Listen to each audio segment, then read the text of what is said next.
Hello बच्चों, कैसे हो? Welcome to Learning Tree Academy और मैं हूं आपका Abhishek sir, your personal tutor. तो बच्चों, आज हम जो चैप्टर करने वाले हैं वो चैप्टर है क्लास 12th का और इसका नाम है द लास्ट लेसन। और इस चैप्टर के राइटर है अल्फोंस ड्यूरे।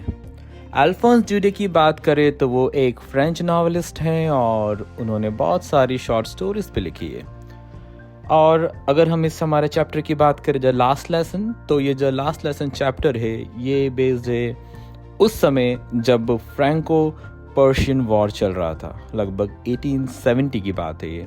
और उसमें फ्रांस जो है वो हार गया था और फ्रांस को अपने 2 डिस्ट्रिक्ट एल्सिस और लॉरेंस प्रशिया को देने पड़े थे। और उसी दौरान ये जो स्टोरी है ये स्टोरी प्रेजेंट हुई थी। और हमारे इस स्टोरी के जो मेन कैरेक्टर्स हैं वो है, एक तो है हमारा जो फ्रेंड्स जो 12 साल का बच्चा है और उसके सर एम हैमिल। और ये जो उसके सर है एम हैमिल वो उसके स्कूल में फ्रेंच सिखाते हैं। सो चलो हम डिस्कस करते हैं स्टोरी। Let's begin.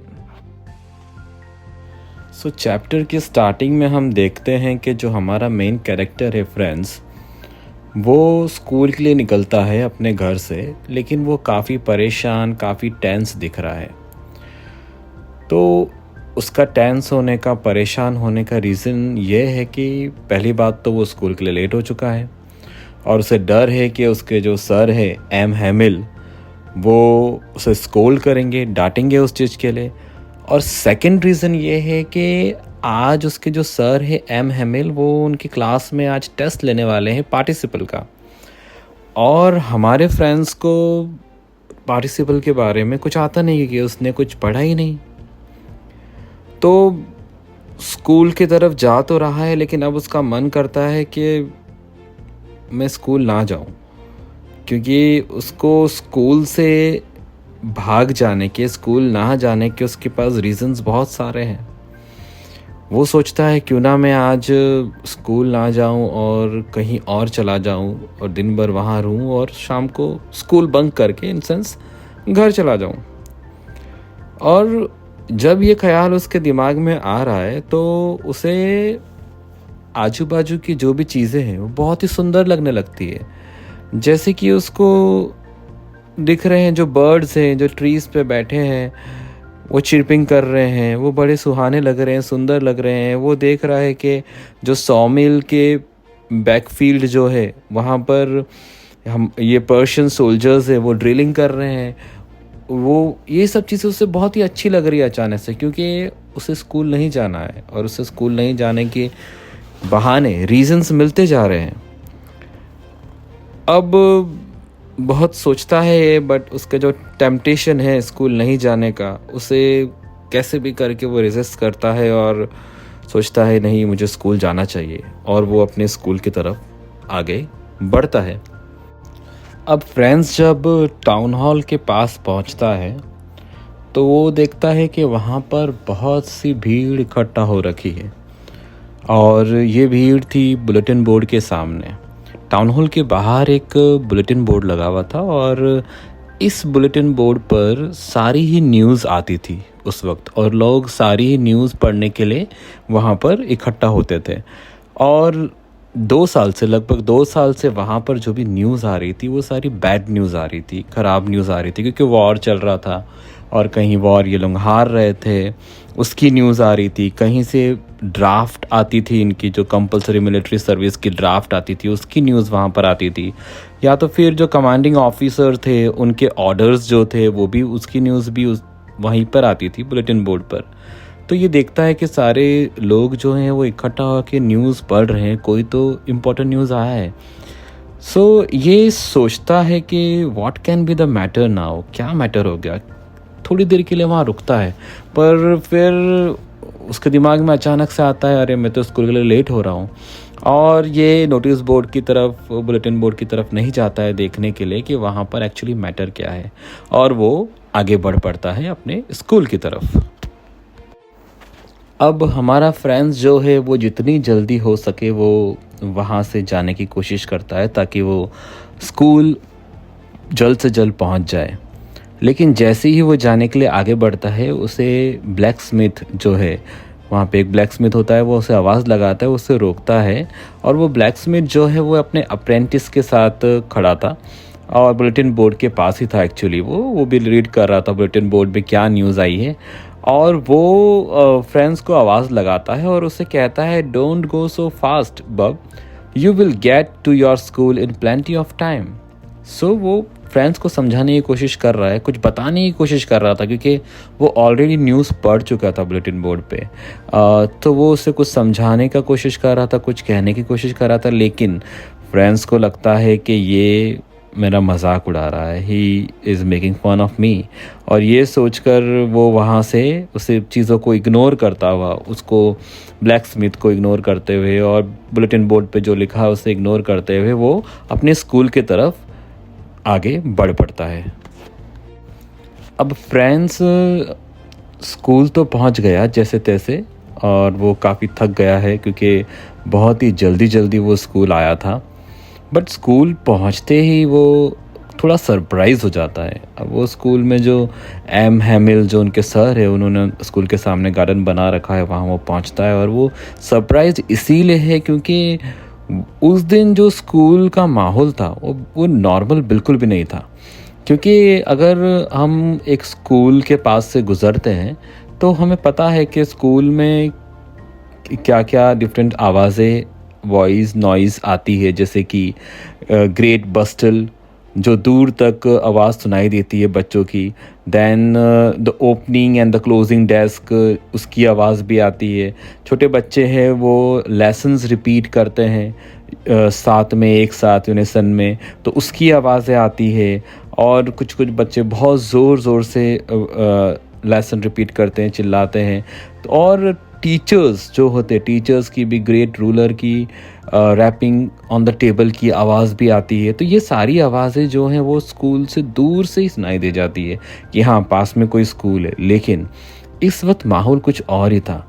इस वक्त माहौल कुछ डिफरेंट था और यही चीज़ें उसे सरप्राइज कर रही थी।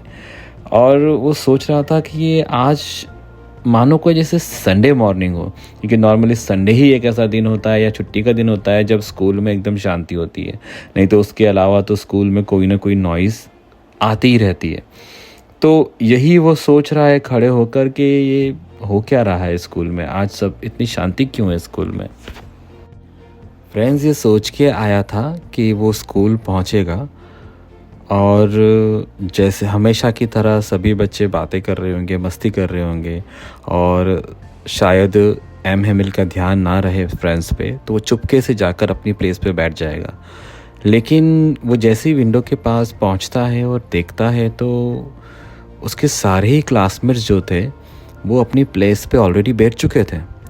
और उसके सर जो एम हैमिल वो क्लास में इधर से उधर घूम रहे थे और उनके हाथों में वही टेरिबल आयरन रूलर था जिससे वो बच्चों की पिटाई किया करते थे। अब फ्रेंड्स को समझ नहीं आ रहा था कि वो क्या करे, क्योंकि उसको अब क्लासरूम में एंटर होना है।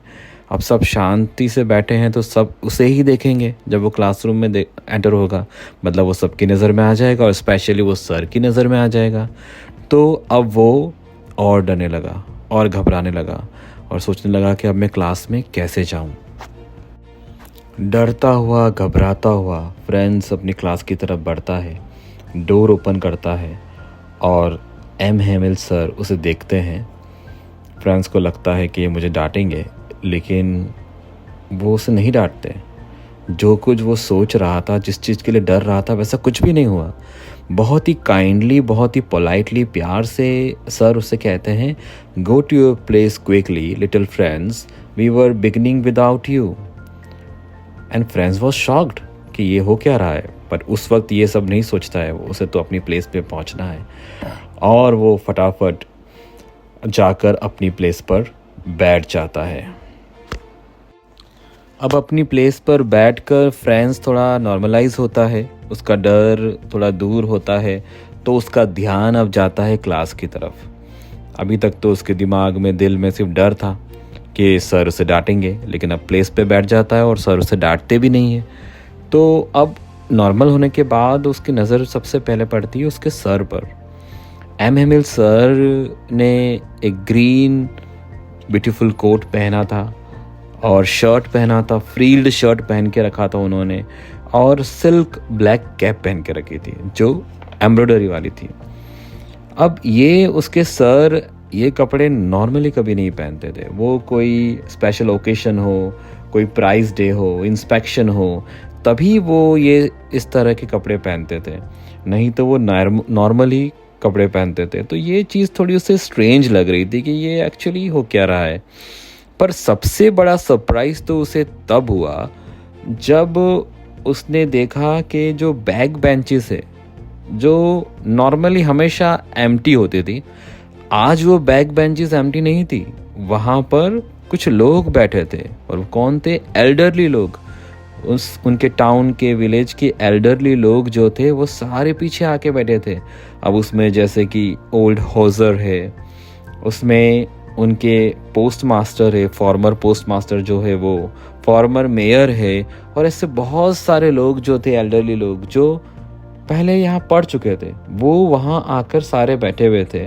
और जो ओल्ड होजर था उसके हाथ में एक ओल्ड प्राइमर थी। Old primer is a grammar book of French, right? तो वो लेकर वो बैठे हुए थे, और इनके सबके चेहरे थोड़े से लटके हुए थे, थोड़े उदास लग रहे थे ये लोग। फ्रेंड्स को समझ नहीं आ रहा था कि आखिर ये सब हो क्या रहा है। फ्रेंड्स ये सब सोच ही रहा था, और एम हेमिल अपनी चेयर से उठते हैं और उसी जेंटल टोन में, और सीरियस भी हैं थोड़े, और वो कहते हैं कि माय डियर चिल्ड्रन, ये मेरा आज लास्ट लेसन है, क्योंकि बर्लिन से ऑर्डर आ चुका है कि अब यहाँ पर एल्सिस और लॉरेंस के स्कूल में सिर्फ जर्मन पढ़ाया जाएगा। तो कल से आपके नए मास्टर आएंगे जो आपको जर्मन सिखाएंगे। So this is our last French lesson, और मैं चाहता हूँ कि आप सभी ये लेक्चर, ये लेसन बहुत ही अटेंटिवली सुनो। एम हेमिल के वर्ड्स फ्रेंड्स के ऊपर मानो कि बिजली की तरह गिरते हैं, और वो एकदम शॉक्ड हो जाता है ये सुनकर कि ये उनका लास्ट फ्रेंच लेसन है। वो अपने आप से कहता है, वो सोचता है, माय लास्ट फ्रेंच लेसन? अरे मुझे तो ठीक से फ्रेंच बोलने या लिखने भी नहीं आती, और अब मुझे न्यू लैंग्वेज सीखनी पड़ेगी। अब उसे बहुत बुरा लग रहा है उन लेसन्स के लिए जो उसने मिस किए। उसने स्कूल बंक करी, बर्ड्स के एग देखने जाता था, फिर सार रिवर में वो स्विमिंग करने जाता था, और ये सब चीज़ों के कारण उसने अपने क्लासेस मिस किए थे। और अब उन चीज़ों के लिए उसे बुरा लग रहा था, और उसको बुरा लग रहा था उसकी बुक्स के लिए। उसे वो बुक्स जो कभी नॉनसेंस लगते थे और बहुत ही हैवी लगते थे कैरी करने में, उठा के स्कूल लाने में, वो ग्रामर बुक, हिस्ट्री बुक, वो सब उसे अब उसके एक ओल्ड फ्रेंड्स की तरह लग रहे हैं जो उससे दूर जा रहे हैं, और वह नहीं चाहता कि ये उससे दूर जाए। उसे बुरा लग रहा है अपने सर के लिए, एम हेमिल के लिए। वो सोच रहा है कि अब वो सर के पास कभी नहीं पढ़ पाएगा। आज लास्ट डे है, ये उनका लास्ट लेक्चर है, इसके बाद वो उनके पास कभी नहीं पढ़ पाएगा। और ये सारी बातें सोचकर जो सर का गुस्सा, जो सर का क्रैंकीनेस, गुस्सा करना, रूलर से मारना उनको, ये सारी बातें वो भूल चुका था। अभी सिर्फ उसे लग रहा था कि वो ये सब चीज़ें खो देगा, ये सब चीज़ें उसके लाइफ से चली जाएगी। एम हेमिल की बातें सुनकर उसे सब कुछ क्लियर हो गया, जो भी उसके दिमाग में अभी तक कन्फ्यूजन था स्कूल में आने के बाद, वो सब क्लियर हो गया कि सर ने ये new Sunday clothes, fine Sunday clothes क्यों पहने हैं, और ये सारे लोग, ये जो एल्डरली पीपल, ये विलेजर्स यहाँ पर आके क्यों बैठे हैं बैंक बेंचेस पे, उसे सब पता चल गया। वो लोग सर के पास पढ़ चुके थे, वो सर के एक्स स्टूडेंट्स थे और वो सर को रिस्पेक्ट करते थे, और वो रिस्पेक्ट देने के कारण ही वो आज उनके लास्ट लेक्चर के लिए यहाँ पर आए थे। एक्चुअली एम हैमिल सर जो थे वो 40 ईयर्स से वहाँ पे फ्रेंच पढ़ा रहे थे, तो इन 40 ईयर्स में बहुत सारे स्टूडेंट्स को उन्होंने पढ़ाया है, और जो स्टूडेंट्स उस टाउन में थे उस वक्त, वो सारे ही उन्हें थैंक्स बोलने के लिए, उनको रिस्पेक्ट दिखाने के लिए वहाँ पर उनका लेक्चर अटेंड करने आए थे। जब फ्रेंड्स ये सारी बातें सोच रहा था, at that moment he heard his name. Sir ने उसका नाम पुकारा और उसका टर्न था। उसे अब पार्टिसिपल के रूल्स जो थे वो रिसाइट करने थे, वो बोलने थे। और फ्रेंड्स ने सोचा जो भी हो जाए, आज तो सर का लास्ट लेसन है, लास्ट लेक्चर है, आज तो मैं बहुत ही confidently, loudly and clearly, without any mistakes सारे ही रूल्स बोल जाऊंगा। और वैसे ही कॉन्फिडेंटली वो बोलना शुरू करता है, लेकिन जैसे ही वो फर्स्ट वर्ड्स कुछ बोलता है वो मिक्सड अप हो जाता है, और क्योंकि उससे कुछ आता ही नहीं था, और वो बोलते बोलते चुप हो जाता है। अब वो नीचे मुंडी करके खड़ा है। फ्रेंड्स की तो हिम्मत ही नहीं थी कि वो सर की तरफ देखे, लेकिन सर ने उससे कहा कि फ्रेंड्स, मैं तुम्हें डांटूंगा नहीं, तुम्हें खुद को ही बुरा फील होना चाहिए। हम रोज़ सोचते थे कि हमारे पास प्लेंटी ऑफ टाइम है हमारे लैंग्वेज के बारे में पढ़ने के लिए, लेकिन देखो आज हमारे पास टाइम ही नहीं है। यही तो प्रॉब्लम है एल्सिस के लोगों की, कि वो हर चीज़ कल के लिए छोड़ देते हैं, और आज समय ही नहीं है हमारे पास। अब देखो जो लोग बाहर खड़े हैं, जो ये पर्शियन है, जर्मन पीपल है, अब ये लोग क्या बोलेंगे हमें कि हम प्रिटेंड कर रहे थे कि हम फ्रेंच मैन हैं, हमें तो फ्रेंच बोलने और लिखने भी नहीं आती। तो जब हमारी लैंग्वेज ही नहीं आती तो हम किस बात के फ्रेंच मैन हैं। बट फ्रेंड्स, ये तुम्हारी प्रॉब्लम नहीं है, ये प्रॉब्लम बहुत से लोगों की है यहाँ पे, जो अपने आप को फ्रेंचमैन कहते हैं, लेकिन उनको फ्रेंच ना लिखने आती है और ना बोलने आती है। फ्रेंड्स, ये सिर्फ तुम्हारी अकेले की गलती नहीं है, तुम्हारे पेरेंट्स ने भी कभी इस चीज़ को सीरियसली नहीं लिया। उन्होंने यही प्रिफर किया कि वो तुम्हें स्कूल ना भेजे और फार्म भेज दे काम करने के लिए, या फिर मिल में भेज दे थोड़ा बहुत मनी अर्न करने के लिए। तो ये हम सबकी गलती है, मैं सिर्फ तुम्हें ब्लेम नहीं कर रहा, मैं अपने आप को भी ब्लेम कर रहा हूँ। एम हैमिल कहते हैं कि मैं अपने आप को ब्लेम कर रहा हूँ, क्योंकि बहुत ही बार ऐसा हुआ कि जब तुम्हें लेसन पढ़ना था तो मैं तुम्हें अपने गार्डन में भेजता था फ्लावर्स को वाटर देने के लिए, और जब मुझे फ़िशिंग के लिए जाना होता था तो मैं तुम्हें हॉलीडे दे देता था। सो ये प्रॉब्लम सिर्फ तुम्हारी नहीं, गलती सिर्फ तुम्हारी नहीं, हम सबकी है। फिर एम हैमिल कहते हैं फ्रेंच लैंग्वेज के बारे में। वो कहते हैं कि French language is the most beautiful and logical language in the world. वो कहते हैं हमें हमारी लैंग्वेज को हमारे दिलो दिमाग में संभाल के रखना है, क्योंकि लैंग्वेज ही है जो हमें इस स्लेवरी से बाहर निकालेगी, जो हमें फ्रीडम दिलाएगी। तो हमें ये संभाल के रखनी है। फिर एम हैमिल ने ग्रामर की बुक ओपन करी और वो ग्रामर पढ़ाने लगे, और फ्रेंड्स तो उस वक्त इतना सरप्राइज था क्योंकि उसे सब कुछ समझ आ रहा था जो सर समझा रहे थे। बहुत ही इजी लग रहा था सब कुछ, और सब कुछ उसके दिमाग में जा रहा था। वो बहुत ही केयरफुली हर बातों को सुन रहा था, और सर भी बहुत ही प्यार से, बहुत अच्छे से, बहुत ही पेशेंसली एक्सप्लेन कर रहे थे।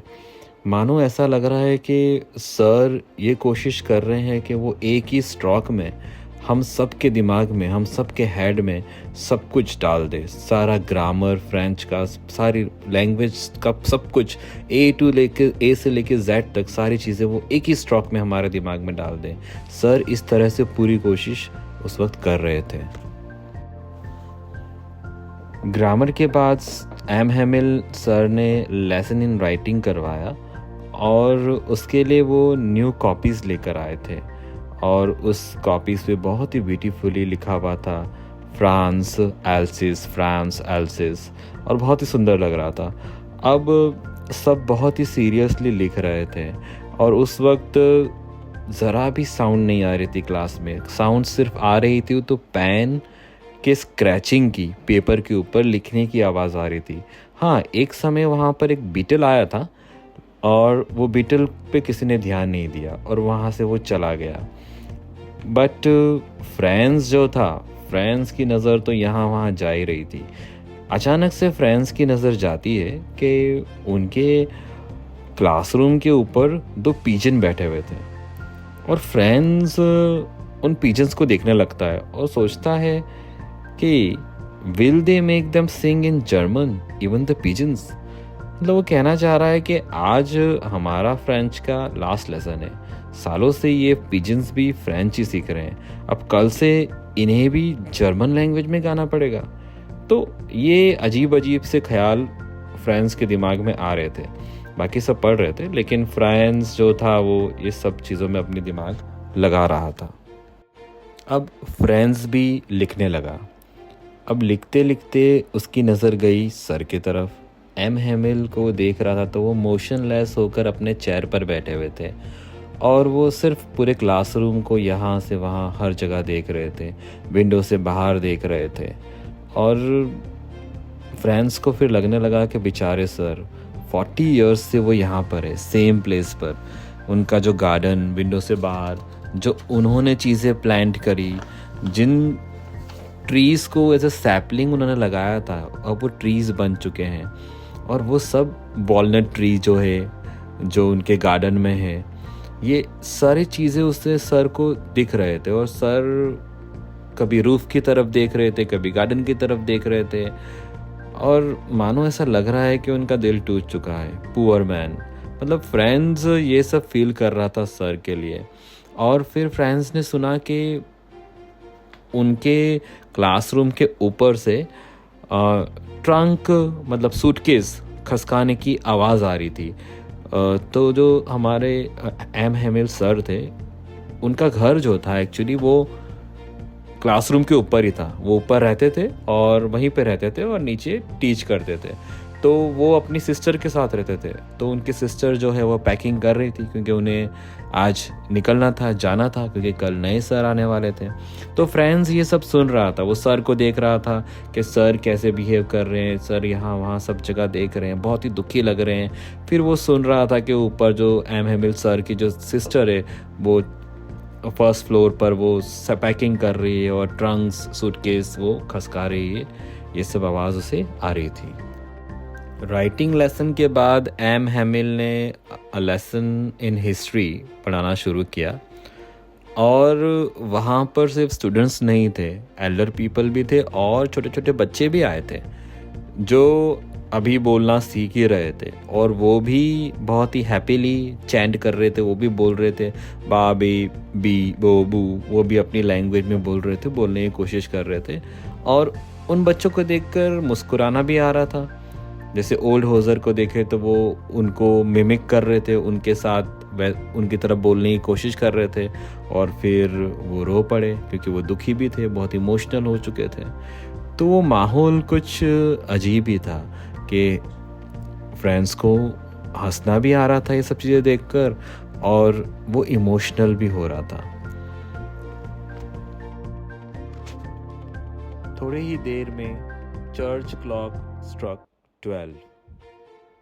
एंजेलस प्रेयर स्टार्ट हो चुकी थी और ट्रम्पेट की आवाज़ आने लगी थी। पर्शियन सोल्जर्स जो थे वो ड्रिलिंग करते करते धीरे धीरे नज़दीक आ रहे थे और विंडो से उनकी आवाज़ एकदम साफ सुनाई दे रही थी। एम हेमिल अपनी प्लेस से खड़े होते हैं। उनका चेहरा बहुत ही डल दिख रहा था और फ्रेंड्स को तो वो बहुत ही टॉल नज़र आ रहे थे। टॉल इन अ सेंस कि वो उनके लिए फ्रेंड्स का जो रिस्पेक्ट था वो एक अलग ही लेवल पे बढ़ चुका था। और एम हेमिल अब कुछ कहना चाहते हैं सभी से जाने से पहले लास्ट में, लेकिन उनका जो गला है वो चौकअप हो चुका था क्योंकि शायद वो अंदर ही अंदर दुखी थे, रो रहे थे, तो वो कुछ कह नहीं पाते।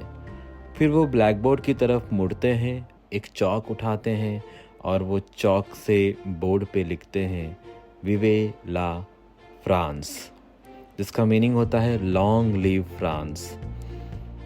उसके बाद वो वॉल की तरफ लीन हो जाते हैं और सबसे कहते हैं school is dismissed, you may गो।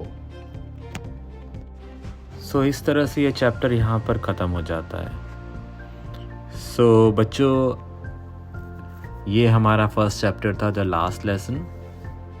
और नेक्स्ट वीडियो में आपको मैं सेकंड चैप्टर एक्सप्लेन करूँगा, हम वो डिस्कस करेंगे।